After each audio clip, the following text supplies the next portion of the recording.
when it all boils down to it, I've spent a lot of time with all four of you guys individually, but never collectively.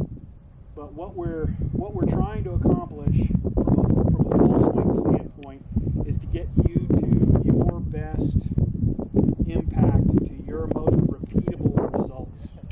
And that's my instructions to Jeremy are a little different than my instructions to Suresh, than they are to John, or they are to Dave, but we're all looking for the same thing out of it. So effectively, we're trying to achieve that same goal. We've just found for each one of you maybe a little bit different way to say effectively the same thing. When it comes to practice time, we want to keep it relatively simple. When you start practicing, once you feel like you've kind of got the block practice, in other words, you feel like you're making your move correctly, then it's time to move on to making your practice a little bit more about transferring it from here to the golf course. In other words, we're going to say, all right, well, I'm out on the golf course, I'm going to hit a driver and this is my fairway, and then maybe I'm going to move on to a 7-iron because that might be my club of choice for the second shot on number 1. We might bounce around to different targets, changing clubs constantly, challenging ourselves to not just get kind of in a rhythm with one particular club.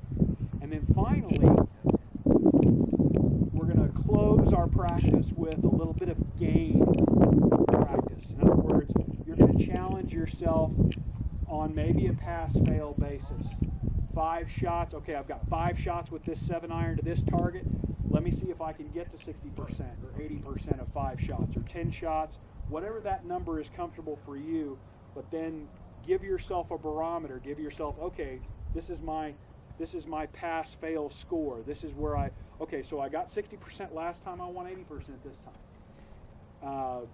But when you're talking about assessing your practice and the success of your practice or the success of your score on the golf course, it doesn't necessarily always come down to the number. If you can run through each hole that you play during the course of a round and say, okay, here was my pass-fail score for the shots on this hole, here was my pass-fail score for the shots on this hole, and come up with that score for yourself too, you may assess yourself and your progress a little bit differently. And that's it for today, guys. Thank you so much for your kind attention, patience, and listening to my rambling and nonsense. And we'll see you all